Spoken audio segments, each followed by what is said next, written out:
have not. We do have enough members for quorum. If you wish to proceed, Mr. Chair, it's up to you. It doesn't show on the participants, Jim. No. Okay. Well, it is 4:30 and we seem to have people representing each application, so I guess we should go ahead. Okay. So could I have a mover and seconder for a motion to convene the meeting? And I guess it's going to be the same movers and seconders for everything.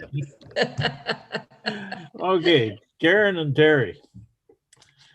All right. Moved by Karen, second by Terry, that the Committee of Adjustment Corporation of the Township of Seguin hereby convenes at 4:30 p.m. on Wednesday, September 9th. All in favor? Motion's carried. The Committee of Adjustment hereby convenes a public meeting as per the Planning Act. Applications and the public can speak at the public meeting. Notice of the decisions will be sent to applicants and to the public if requested. Any person may appeal the decision or condition of approval within 20 days of the notice of a decision. Okay, could I have a motion to approve the agenda? We'll go Terry and Karen this time. I'm gonna have to mix up the initials. Okay, moved by Terry, seconded by Karen. That the Committee of Adjustment for the Corporation of the Township of Seguin hereby approves the agenda for the September 9th meeting as circulated. Any additions, corrections? No. All in favor? That motion is carried. Okay, I need a motion to approve the minutes of the last meeting. Karen and Terry, good. Okay, moved by Karen, seconded by Terry. That the Committee of Adjustment of the Corporation of the Township of Seguin hereby accepts as read and circulated the minutes of its last hearing that took place on Wednesday, August 12th, 2020. Are there any comments, additions, corrections to those minutes? None? All in favor? Okay. Can I ask if there are anyone who has a pecuniary interest in any of the applications before us today? None declared? Okay. Ask the Secretary Treasurer to introduce the first application. Application 8 2020-0017C is for 199B Sugar Lake Road. And this is a minor variance to the accessory structure height and minimum side yard setback for a garage. No correspondence was received.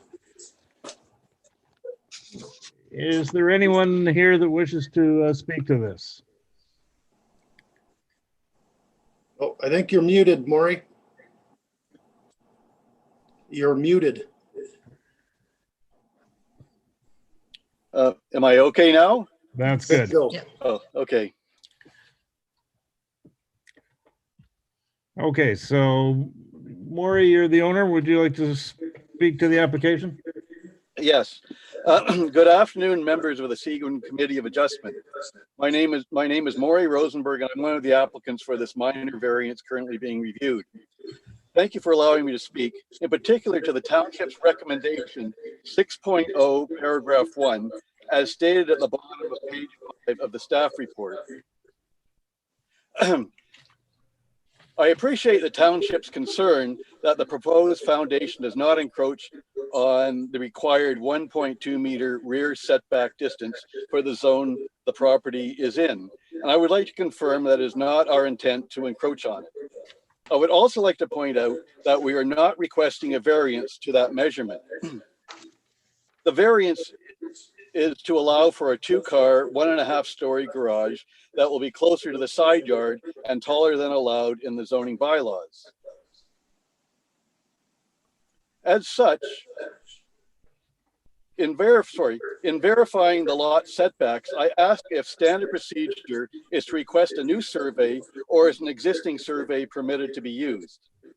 Notwithstanding, I would like to recommend another method of confirming the required distance, which in my previous experience when dealing with the township was performed by the township building inspector. I would like to advise the committee that both original rear iron survey bars are still clearly visible and accessible. They were drilled and installed into solid rock. I would also like to suggest that a rope or similar instrument could be connected to each rear iron survey bar, pulled taut, and the location of the rear property line would then be defined. Please refer to figure number 2 of the site sketch and the rear property line at the bottom of the page that backs onto the hydro right-of-way. It's approximately 100 feet long. As you can see, the closest point from the rear property to the proposed foundation is at the southeast corner of the lot, or as you can see at the bottom left of the sketch. Please note that the rear property line then angles away from the closest point of the proposed foundation. Therefore, the critical distance of 1.2 meters need only be measured from one point at the southeast corner. But if desired, it could also be measured at any point along the rear property line shown by the rope line joining the 2 existing rear iron bar survey markers that were drilled into solid rock. I suggest that the accuracy of the rear lot line and any critical measurement could then be confirmed by the township building inspector during the regular site inspection performed prior to the pouring of concrete. I have contacted a local survey firm in Parry Sound and have been advised that a survey and subsequent report would not be available until November at the earliest. I was also advised that there is a fee for this service. As construction could not commence prior to the survey and report, and as the property is not accessible in winter, the project would be delayed until 2021. Furthermore, it would be delayed until after the half-load township road restrictions were lifted in May of 2021, when a heavy concrete truck could then be engaged. In summary, I ask that the committee consider my alternative recommendation to verify the rear lot setback for the following reasons. 1, we are not requesting a variance to the rear lot line. 2, the original survey markers are well anchored, visible, and accessible. 3, the accuracy of the rear lot line and the critical 1.2 meter distance can be confirmed by the township's building official as part of a regular building inspection prior to the pouring of concrete. 4, the project would be delayed until late spring 2021. And 5, additional costs would be incurred for the new survey and report. Thank you in advance for considering this alternative recommendation.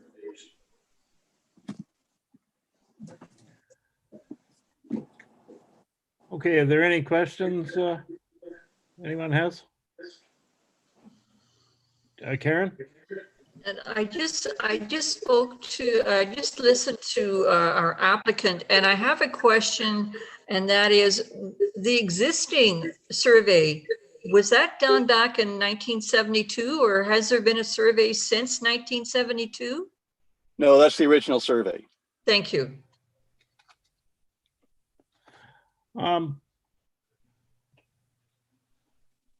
Terry, anything? Well, not really. I mean, I just sort of mulling around what the applicant just, I can see their point, but then I'm not sure that we as a township want to take the liability of verifying that he's got his proper setback. I'm not really sure where we stand on that. Adam, maybe you could comment on that. Sure. Is that a stumbling block for us, or is there something we can do to help So the gentleman out? Yeah, okay, so I just want to comment on Mr. Rosenberg's thoughts on the alternative measuring process. Short answer is the building inspectors will not verify the setbacks because they are not surveyors. We go by the information provided by the applicant. This condition has been imposed by committee before. We use it where there's an interest for the municipality to make sure that the building is no closer than stated. And in this case, the property behind where this garage is going to be located is owned by the municipality. And number two, there's a hydro easement there. So the reason why this condition's been imposed is because there's interests from the municipality and from hydro that this garage doesn't accidentally wind up closer or even on municipal land. And I think committee has seen this condition before on other applications. It's not imposed often, but where it is close or there's another interest involved, we do impose it. Now, Mr. Rosenberg has raised some valid points that it might take a while to get a surveyor out there. The property, just for Mr. Rosenberg, the property itself doesn't have to be surveyed. What this condition usually produces is a one-page letter, and the surveyor will go out, and basically what you're going to do is stake out where the foundation is going to go, and the surveyor will provide written verification that that foundation is not closer than 1.2 meters. So they don't have to do a full survey. It's a site inspection with a measurement followed by a letter to the municipality. If that might change the timing on whether the surveyor can get out there faster or not, because they don't have to do a full day on site. That would be something to explore with the surveyor's office. And if they need clarification, they can call me and I can explain what it is we're looking for.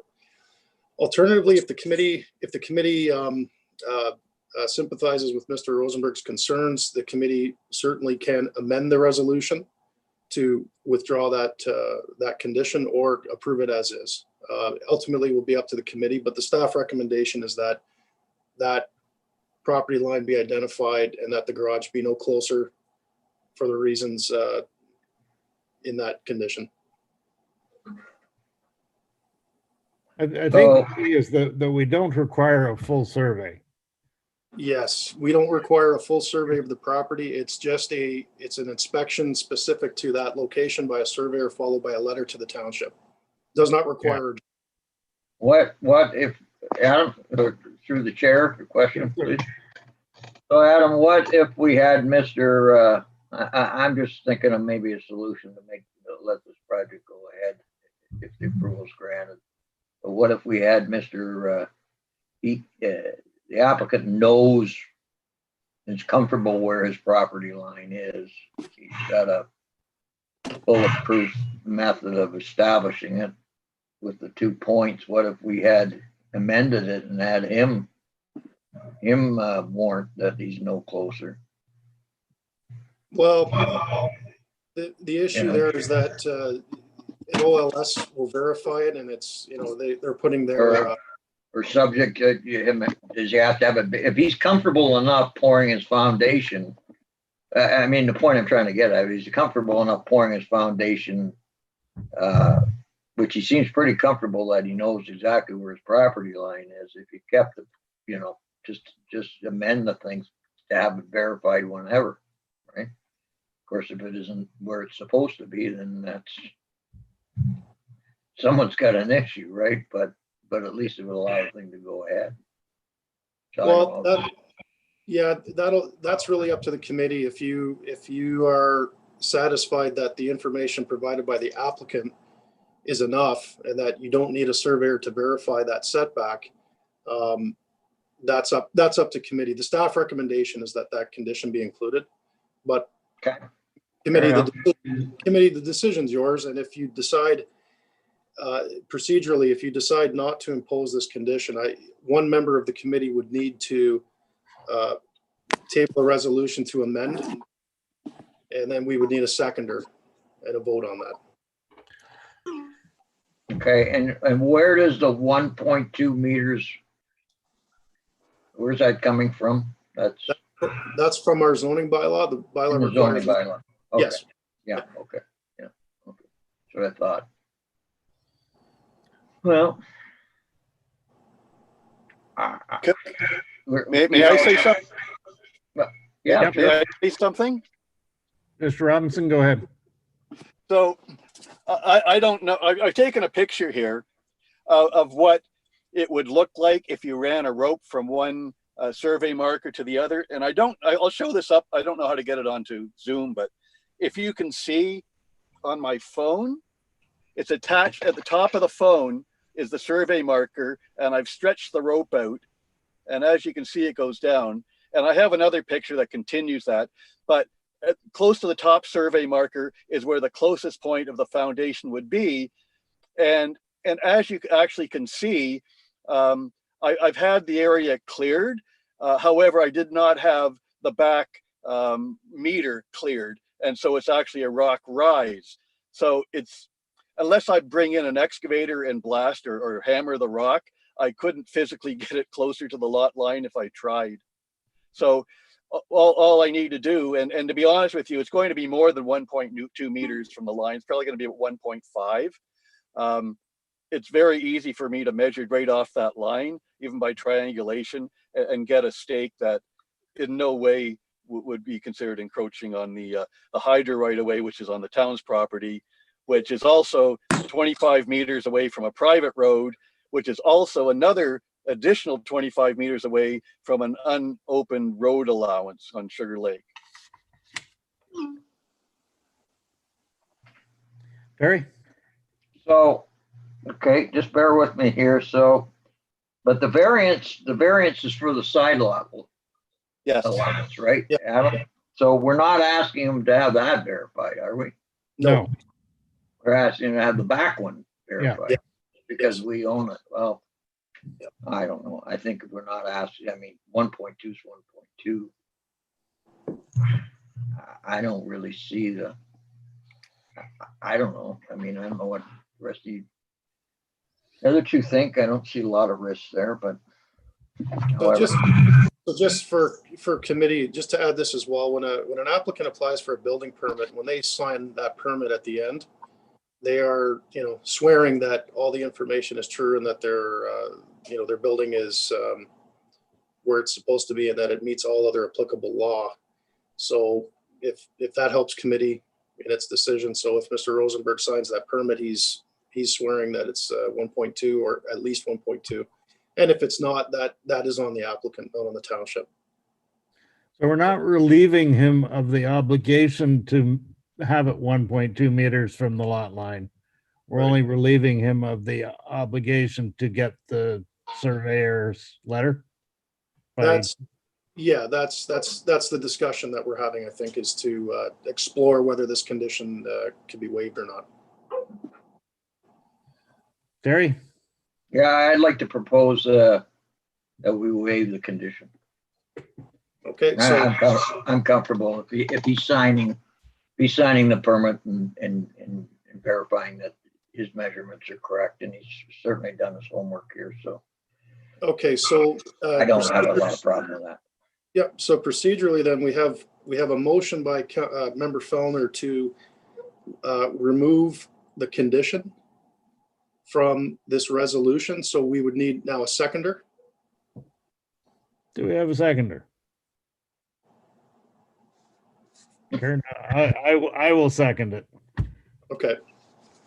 So the resolution on the table is amended to remove the condition of variance. Mr. Chair, now there can be additional discussion on the motion. Okay. So the main motion, you mean? Or the amendment? This is the amended motion to remove the condition that staff recommended. Okay, does anyone have any comments on that? Karen? I would like very much to assist the applicant. However, there have been too many times when I know that an owner of a piece of property are absolutely certain that they know where the property line is, and it does find out that they have made an error. That has simply happened too many times that I have noticed over the last 40 years. So I would prefer that if a surveyor would arrive and simply look at it and give us just a letter And I really don't understand why it would cost a huge amount of money. And maybe the Perry Sound surveyors are very, very busy right now. That would not surprise me. Maybe there is another surveyor at some point in the area that's not in Perry Sound who might be able to do this and help our applicant without costing a large amount of money.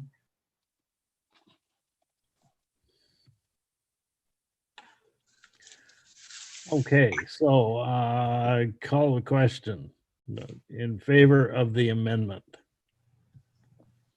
So just for committee, Mr. Chair, what you should do then is read the amended resolution and then call the vote. Okay. All right. Moved by Terry, seconded by Jim. That the Committee of Adjustment hereby approves variance application A 2020-0017C Rosenberg to construct a 1.5 story, 42 square meter, 92 square meter GFA detached garage and request the following variances to zoning bylaw 2006-125. 1, section 4.1.4, maximum accessory structure height 4.5 meters. The proposed garage would have a height of 4.9 meters, requiring a variance of 0.4 meters. 2, section 6.3, table 6.2, minimum side yard setback equals 5 meters. The proposed garage would have a setback of 1.2 meters from the interior side lot line, requiring a variance of 3.8 meters. Any further discussion? All in favor? The motion fails. Okay, so the original motion is back on the table. Yes. I need a mover and a seconder for that. Moved by Karen, seconded by Terry.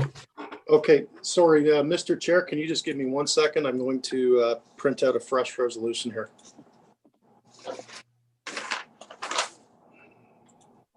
So this will be the original resolution that was presented to committee.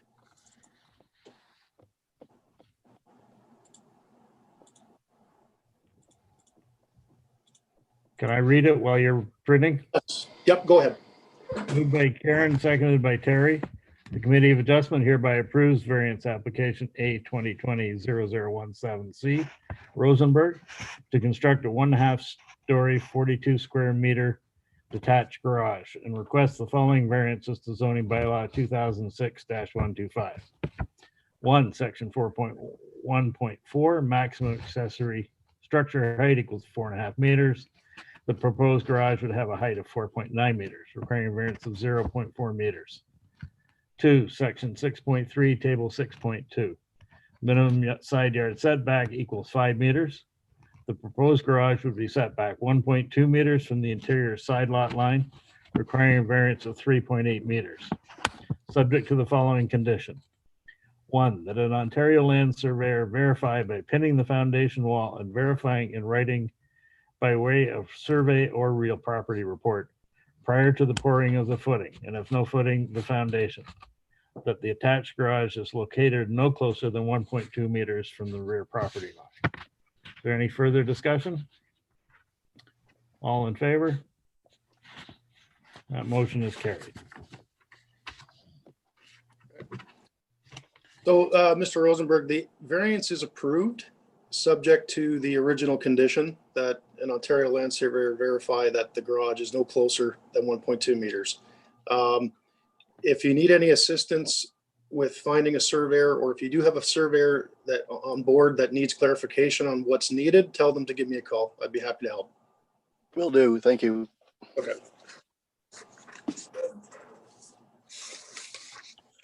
Okay. Electronic signatures supplied. Yes. All right, I ask the Secretary Treasurer to introduce the second application. Second application, A 2020-0019H, is for 22 Colca Road. This is a minor variance to total lot coverage for construction of a detached garage. No correspondence was received. Is there anyone here who wishes to speak to this application? Sorry, I may have missed some of that there. Oh, hi, Joe, your application is up right now. So the chair has asked if there's anyone here that would like to speak to your application. So this is your chance. Yeah, okay, well, I'd, pardon me. I would just like some clarification on the report, Adam, if you wouldn't mind. Page 5.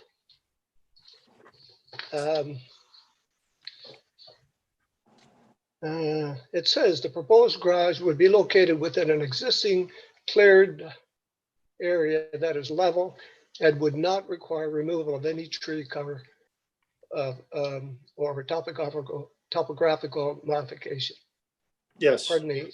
The garage would have an enhanced 64-meter shoreline setback and would be located behind the existing cottage. yes. Now, I guess I have no problem with building a garage in that cleared area. However, it just won't fit at 64 meters from the shoreline. Pardon me. Okay, so just for clarification, that comment in the staff report is based on your site sketch, and there's a dimension string that shows it at 64 meters. But if the garage has to be located 60, that's okay as well. We're not specifying the setback. It just, as long as the garage is at 60 or greater. I don't think I can even do 60. It just won't work in there. I would never have access to the garage without Okay. cutting trees. I can't do it without cutting Oh, no. trees Well, no, or you moving can. it closer to the shoreline. So, sorry, so just to clarify, in the staff report, what we're getting at is that construction of this garage doesn't require any tree removal in the shoreline area. Tree removal behind the cottage is fine. There's no issues there. Oh, okay, fine. That's great then. Thank you very much. Yes, just to clarify, yeah. So this Yeah, variance is okay. based on being in this, behind the 60-meter line.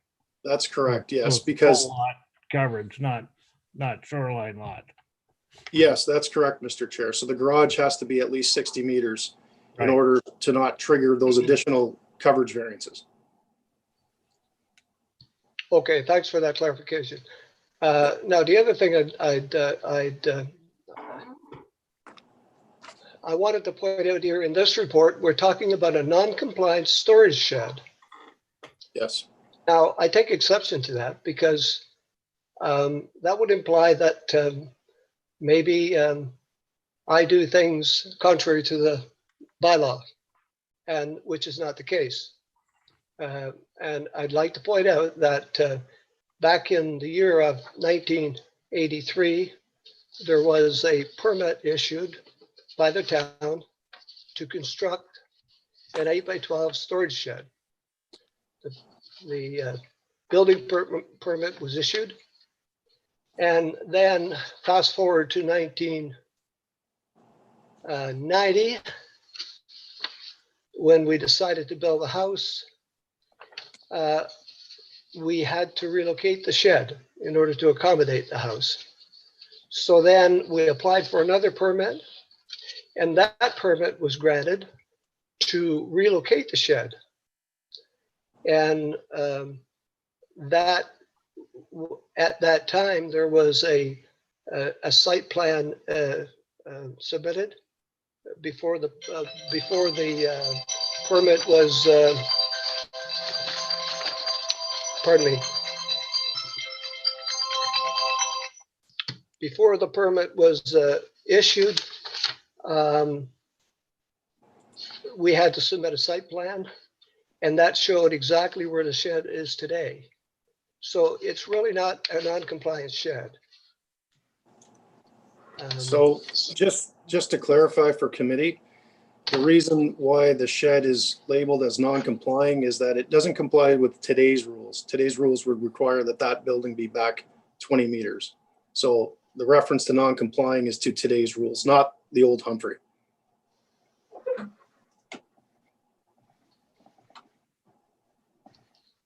Okay, thank you for that, Adam. I guess the other one is the condition that you've put on me to, the agreement was that I would relocate that shed or move that shed, take it off the property, in fact, as a condition of getting this severance approved. I guess my problem with this, having to do that prior to the issuance of a permit to build a garage is almost impossible for me. I mean, I have a shed that for the same purpose that most people have sheds, to store things in. You know, I store my lawnmower, my outboard motor, all kinds of things in the shed. One of the reasons for building a garage is so I'd have some extra room to store things that I have in the shed. So it's just unreasonable to think that I could move or get rid of that shed and all its contents before they would issue me a permit to build a garage. So I would like for the committee to reconsider that condition there for me, if possible. Thank you.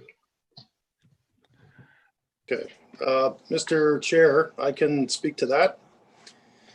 The reason for that condition is because right now the property is at its lot coverage, and if the building department was to issue a permit for the new garage, they wouldn't be able to, because it would put the property it would have greater lot coverage than what's reported here.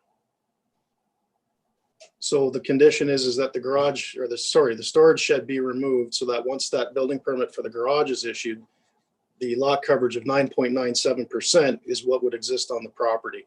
If the building department issued the permit for the garage, then with that storage shed near the lake, the property coverage would not be 9.97% anymore. It would be higher.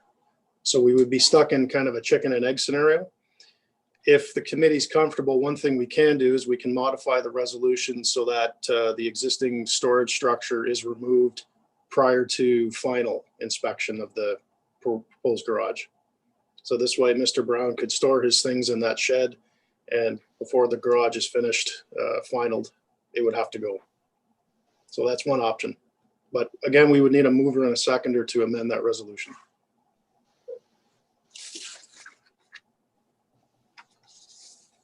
Yeah, we've done that before where we've given people 6 months or whatever to get rid of the non-complying structure. Yeah. So, Yeah, so what the committee would basically do is you're temporarily authorizing a slightly higher lot coverage on the condition that once the permit for the new garage is underway, the old shed is removed. So that's something we can do here. Right now, the condition reads that the existing storage structure within the front yard be removed prior to issuance of a building permit for the proposed garage. A committee member can propose perhaps a different timeline. I'd make a motion to say that the building must be removed within 6 months of the building permit being issued. Okay. So if we're going to move an amended resolution. So we need a mover and seconder. So that would be a 6-month timeline. Mr. Brown, how does that sound? Well, it's September. I haven't even got plans made for a garage yet. You know, it's just unreasonable that in 6 months that I'd be ready to do that. I probably wouldn't even start building a shed until springtime, assuming that I can get a contractor to do that. So This is, I mean, can we 6 months after you get the building permit, not 6 months from today. Yeah. may I ask how long it would take to issue a building permit? Because then I could delay that building permit application until I'm ready to, but then it's hard to get a contractor lined up without a building permit, you know, that's Well- one of the things they all want, right? Well, yeah, the way the condition would be worded is that the, if you decide to build in June of next year, that condition would kick in 6 months after you've been issued the permit for the new garage. So let's say you come in June, you get your building permit, the clock starts ticking so that within 6 months, that storage shed near the water has to go. The only the only problem with that, Adam, for me is that, you know, I need to start looking for a contractor to do some work for me in the spring. I need to start now. And I can't do that. I guess most contractors won't take on a job if there's no building permit issued. Yeah, but the way that this condition's worded is it's not giving you a timeline to get the permit.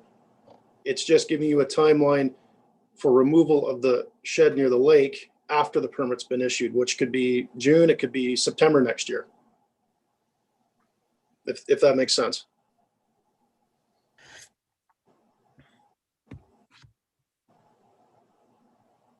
So just to clarify, the condition would be worded along the lines of that the existing storage structure within the front yard be removed within 6 months of issuance of a building permit for the proposed garage. So if you don't decide to build until next year, the clock for removal of the storage shed would not begin until the building permit's issued for the garage. It would give you 6 months to basically complete the garage, and then the storage shed has to go.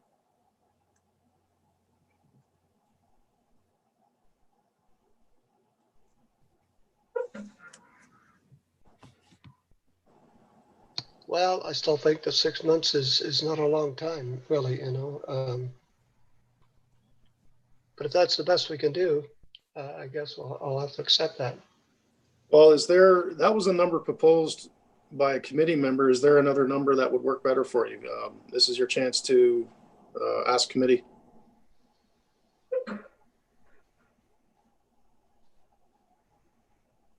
Well, I mean, I just don't see why it couldn't be, you know, before final inspection, which could be, you know, 6, 7 or 8 or 9 months from the date of issuing the permit. Or 6 years. Yeah, well, and again, Mr. Chair, that's the caution we have to have here is that if the garage is completed but never finalized, now we've got the property in non-compliance with lot coverage. It's going to be above and beyond what committee approves if it's approved. So there should be some timeline.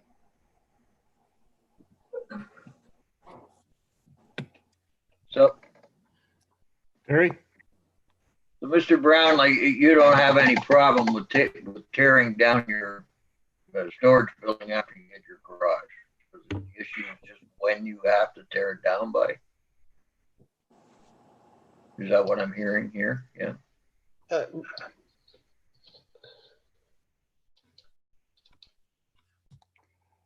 Sorry, I may have lost you guys. Hello? Oh, hello. Yeah, no, Mr. Brown, what I asked is you don't have a particular problem with tearing down your storage building after your garage is built.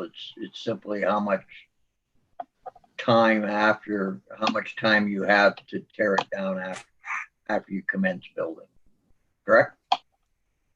Yes, absolutely. You know, that was the agreement when we submitted the application for this variance, and that still stands. I mean, once I get a garage built and I can relocate my stuff, then we'll get rid of the garage, the shed for sure. Sure. But you don't intend to start your project until next spring, is that correct? That is correct. This is a 2021 build. So typically, you know, the waiting time for a permit, you have all your ducks in a row is for a garage is typically, Adam, how many days? It's on the pie chart. We see every 3 months. It's pretty short. Yeah, it just depends on the drawings and if there's any issues, but I mean, a garage, you know what, I'm gonna guesstimate here, like a garage permit is probably a couple, 3 weeks. And then Yeah. most garages are, you know, they're done by the end of the summer kind of thing, so. So, Mr. Brown, like hypothetically, let's say you decide you're gonna commence your project in the spring after half load, so you go into the township in the end of March and you get your permit application in, you're gonna have your permit in hand by the middle of April, for your contractor to start to build the beginning of March or May or of May. When half loads come off, or so you get your gravel and your concrete in, and if you had 9 months from the issuance of permit, that would give you basically to the end of 2021. Would that be sufficient time for you? Yes, for sure. I think that would work. Yeah, and of course, it's, you know, this is all it could be sooner than that, but it's all dependent on the, whether or not I can secure a contractor to do the work. Yeah, I mean, you know, as far as, you know, there's no reason you're gonna be denied a permit. And, you know, assuming that your drawings are in order, so you've got everything else you need to go, so. But, you know, the problem we have in the township right now is we have 6,700 and some odd open building permits. You know? So it's pretty impossible to stage this, you know, which is a problem. We need to get, you know, that number down, and so it really has to be timed off the issuance of the permit, not final acceptance. But I don't know how the rest of the committee feels. I'm mean, quite willing to amend the amendment to be within 9 months of issuance of a building permit. Yeah.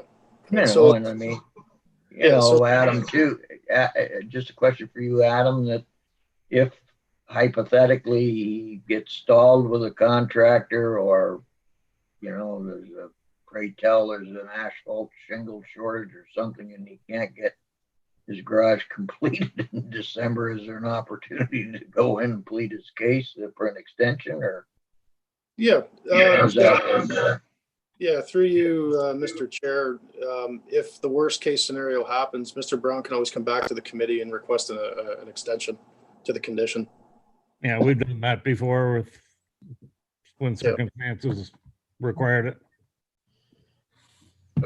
So we have an amended resolution on the floor. I just need clarification. I guess, Mr. Chair, will need to know the number, the time period for expiration, and then we'll need a seconder on that, and then further discussion.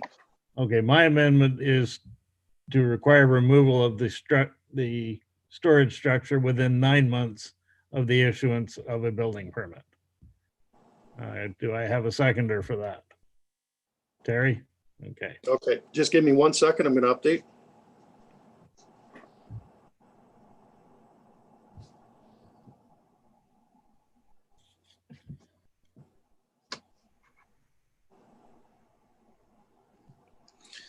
So the resolution, the amended resolution reads, the usual language, the condition now reads that the existing storage structure within the front yard be removed within 9 months of issuance of a building permit for the proposed garage. Yes.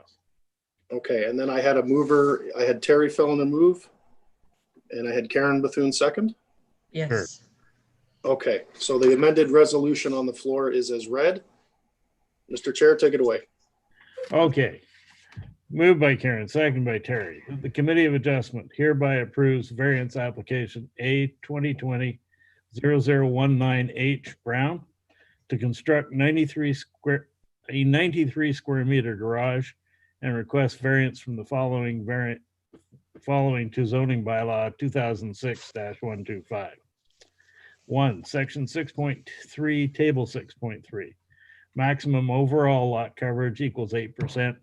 The proposed garage plus existing structures would result in an overall lot coverage of 9.97%, requiring a variance of 1.97%, subject to the following condition. One, that the existing storage structure within the front yard be removed within 9 months of issuance of a building permit for the proposed garage. Is there any further discussion? All in favor? That motion is carried. Oh, Mr. Brown, the variance is approved. And once you have everything lined up and you've got your contractor ready to go, once you have the building permit issued for the garage, you will have a 9-month period to basically finish the garage and then remove the shed down by the lake. Okay, and thank you very much. And just one further thing, for all of, or any of the committee members that visited my property during this process and was confronted by my Rottweiler, I do apologize. Okay, thank you. Okay. Thank you. Okay, next resolution. Okay, application A 2020-0020H is for 55A Old Portage Road. And this is a variance to increase lot coverage within 60 meters of the shoreline. And it is a variance to increase dwelling gross floor area. No correspondence was received. Is there anyone who would like to speak to this application? Yes, can you identify yourself? Sure. Good evening, members of the committee. My name is Savas Varadas. I'm Muskoka in Huntsville, Ontario. I'm the planning consultant for the applicant, and I'm their authorized agent as well for the matter. I just want to, I guess, highlight a couple things that are very key to the application for your consideration here tonight. I have read over the staff report, and I agree with the recommendation for the approval of the application. It appeared to outline the application accurately, and I just want to reiterate, I do agree with the recommendation. I believe the application does meet the 4 tests of a minor variance from the Planning Act. And just for clarification, so what is proposed is 2 items for variance. One is an increase to gross floor area to the dwelling that is currently under construction on the property. And in addition to that, there is a small carport that's being proposed at the rear of the proposed building. So what that has the effect of doing, they're 2 items, but they're sort of independent from each other. The carport construction is what is requiring the variance to lot coverage. And the variance is pretty minor. It's only 0.7% more lot coverage in addition to the 8.8 that's permitted on the property already. And it's located at the rear of the structure and is actually at a lower height than what the building the main building that it's behind would be. So visually, this addition would not be visible from the Lake Joseph, and especially in combination with the substantial amount of shoreline development that's found on the property, or shoreline buffer, I should say, that's found on the property. I don't anticipate it'll have any visual impact at all when viewed from the lake. And it is just covering a proposed driveway area as well. So there's no tree removal or additional landscape or land removal or site disturbance that be required to construct it. And secondly, the gross floor area aspect of it. I just want to clarify that even though more gross floor area is proposed for the dwelling, it's not actually causing the dwelling itself to change from its exterior. Obviously, with the exception of the carport, which is not actually adding any GFA. But basically what it does is it takes some interior spaces of the building that were previously on the building permit labeled not to be included in gross floor area, and allow those areas to be finished for habitable space. So they're sort of mixed out throughout the entire building. It's part of the areas in the basement. There's an area above the garage, and just little areas here and there that were previously excluded that are now proposed to be included. So again, it doesn't have any physical change to the building. There's no exterior changes proposed. It wouldn't look any different. It just would, basically the interior space would be used a little bit differently than what's the current building permit allows. So those are the 2 items. And I'd be happy to answer any questions the committee members may have, but I, again, just reiterate that I agree with staff's recommendation and I think the application should be approved. Thank you. Does anyone have any questions? See a lot of heads shaking. Okay, could I have a mover and seconder for this motion, please? Karen got her hand up first. Terry second. Okay, moved by Karen, seconded by Terry. That the Committee of Adjustment hereby approves variance application A 2020-0020-H 55A Old Portage Road Inc. Being to increase the cottage gross floor area and construct a carport addition requiring variances to zoning bylaw 2006-125. 1, section 6.4, table 6.4, column 5, LSR-121. Maximum lot coverage within 60 meters of the shoreline. The proposed carport would result in a lot coverage within 60 meters of the shoreline of 9.5%, requiring variance of 0.7%. 2, section 6.3, table 6.3, column 3. Maximum dwelling gross floor area equals 545.7 square meters.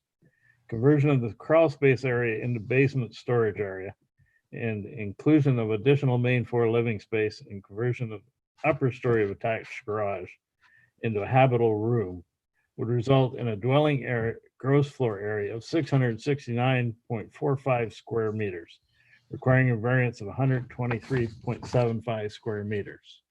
Is there any further discussion? All in favor? That motion is carried. So Savas, the variance is approved and we'll send out the notice of decision shortly. Thank you. Thank you, members of the committee. Thank you.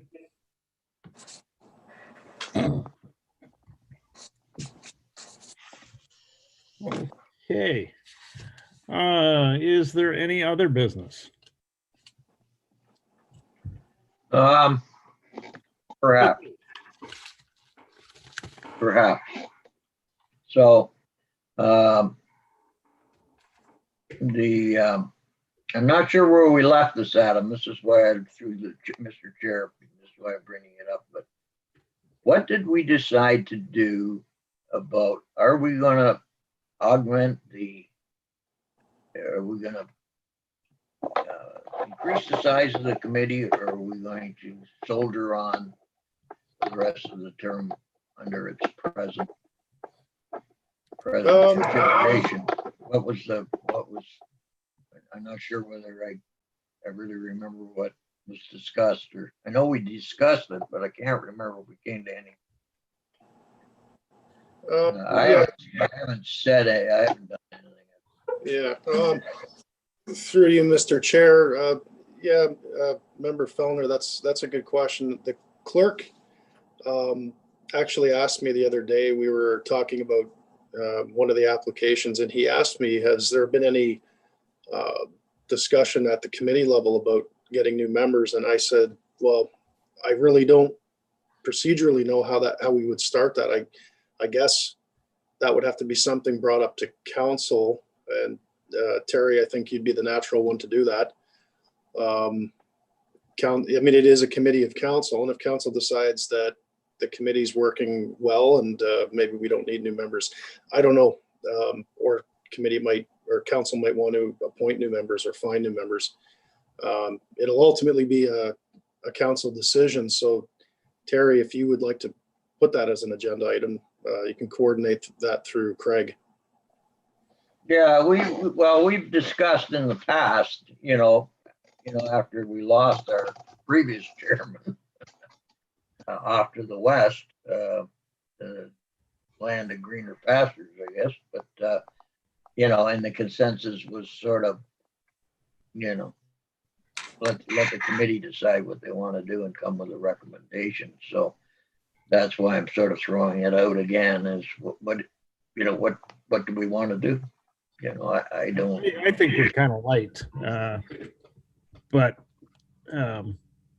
we haven't been getting a lot of heavy, controversial applications either. But No. like today, if one of us had to declare a conflict, Yeah. We couldn't even made quorum for that application. That's right. Yeah, that's what I was thinking exactly. When we're down to just the three of us, it's a bit precarious, right? Mm-hmm. I think what the avenue is if we want to ask council to, appoint a new committee meeting, a member, I think I believe, and I'm not speaking, I don't want to speak for the clerk, but I believe what he told me is they advertise for they put an ad in, anybody interested applies, and then, council looks at the applicants, and I don't know now, this is a little bit different because this is a little different committee than most of the committees as far as what the matter of the business that we're dealing with, whether council lets this committee review the applicants and make a suggestion or, and then appoints. Or Jim, I don't know what's happened in the past, whether you've been in this position before. Or I think the council has pretty much carried the ball. I know I've never had any prior knowledge of applicants or. Okay. Well, that's just more from my knowledge than anything else. So when this committee was established after the last election, there were applicants that put their names in, as well as members of council who expressed interest. And then it was ultimately council that made the decision who was going to be on the committee, the council member and then the members of the public. Mhm. So Terry, what I would suggest is maybe if for the next council meeting, if you wanted to put an item on the agenda for discussion about appointing a new committee member to get us up to 5, that can be discussed. And then maybe, again, it's a council decision, but we did have a pool of applicants that applied. And We had more than yes, what we there were. appointed. Yes, there were other Okay. members, so maybe the council direction to staff, I guess it would be to the clerk's department. They would direct the clerk to contact the former applicants and see if anyone's interested in joining. And then they'd be appointed by council, so. Yeah, you're dead right. I think that's what happened on a couple of the other committees where people resigned. Now, there was a few committees where they didn't even get enough applicants to fill the slate, but I think you're right. Yeah, I think you're dead right, yeah. I just wasn't sure what went, I couldn't remember, there's so many committees getting appointed that night. I can't remember who had a surplus, who didn't, Yeah. Okay, so- well, I'll do that then. And I'll let the clerk know that this is going to be coming forward, but I mean, just communicate with Craig either through an email, just that you want to put an item on regarding appointment of a new committee member to replace Todd. And then it'll be in council's hands to decide who, when, and where. Yeah, okay, so is that, Yep, that's. everyone here is in agreement with this? Yeah, okay. I think it's a wise thing to do myself, so. Yeah, because we would have been in a awkward situation if there was a conflict with one of them. We basically would just be deferred. It wouldn't even be held Yeah. or heard tonight. Yeah. So, I wouldn't be able to do anything. Karen? I just want to say to everyone, what you have said is absolutely correct for the municipalities that I have worked for. It's definitely a decision that our council will make. We're not involved in that decision. And so what you have said is absolutely correct in order to, if you wish to add an additional person, and it sounds like it might be a good idea. I have to agree with Terry. I think it's a good idea to look forward in the future. Yeah. Yeah. Okay, Yeah. Hey, well, we'll do that then. I'll do that. great. What happened to the Edwards application? that it never actually did make an application. So we worked with the applicant, Mr. Edwards, and in order to streamline his building timelines, he revised the app to rebuild one part of the building, and it complied with the previous site-specific zone that he had on the property, so that this way by next summer he'll have a place to live Yeah, while the new place is being built. We are going to have to go to council for a zoning amendment to modify the very precise zoning that he had on the property, to update it to reflect the new cottage that he wants to build. yeah. Okay, Excuse me, can I ask a question? you just did. Yes. You want two tonight?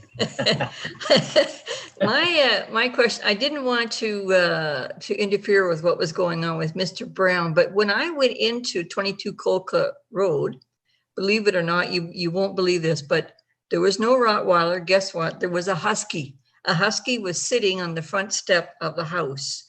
Made me a little bit nervous. I wasn't sure what to do, but there, when I first drove in and I was looking at my sketch and everything, and I got out and I walked all around where the proposed garage was supposed to be. There's all kinds of trees there. So when I looked at page 5 of his particular application, and the first item, the proposed garage would be located within an existing cleared area that is level and would not require removal of any tree cover or topographical modification. Adam, am I completely wrong? Because where I looked and where they have marked it out, and I, by the way, I did not get in front of the house. I was afraid to go closer to the dog. Yeah, But in any event, am I just completely wrong? Because there was trees everywhere. yeah, no, Karen, you're right. My report wasn't specific enough. What the case I was trying to make there is that this garage is going over lot coverage, but it doesn't require tree cover, removal, et cetera, in that critical part of the shoreline area. So my report should have been more specific as to where that tree cover was actually going. Okay. Yeah, because one of the big things with lot coverage is when I do my site inspections, I really put a lot of weight on how much natural buffering is available. And so what my report wasn't clear on was that when you go in past the driveway there was that grass area and there's a septic area, but nothing's happening in the first 66 feet. So my report should have been more clear on that. So Okay.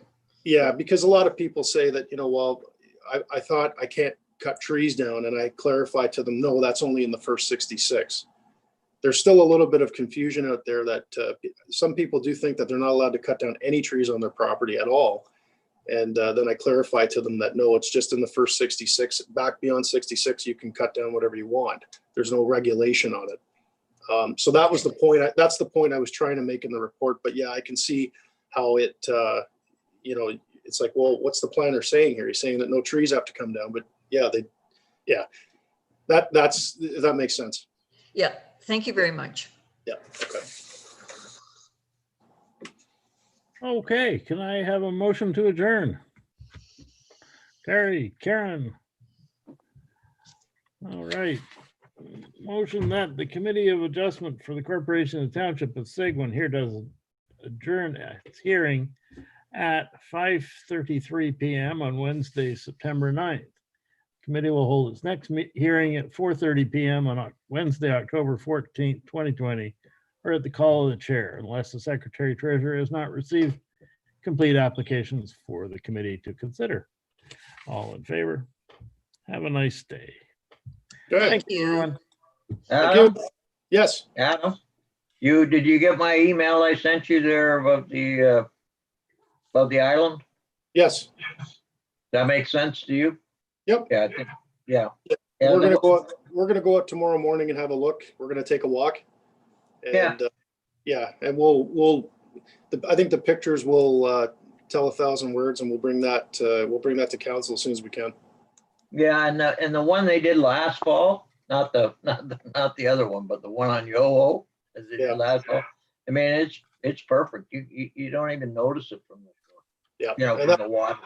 Have a look at it when you go by. That's almost a textbook sort of. Yeah, we'll do, and that's what we're trying to achieve.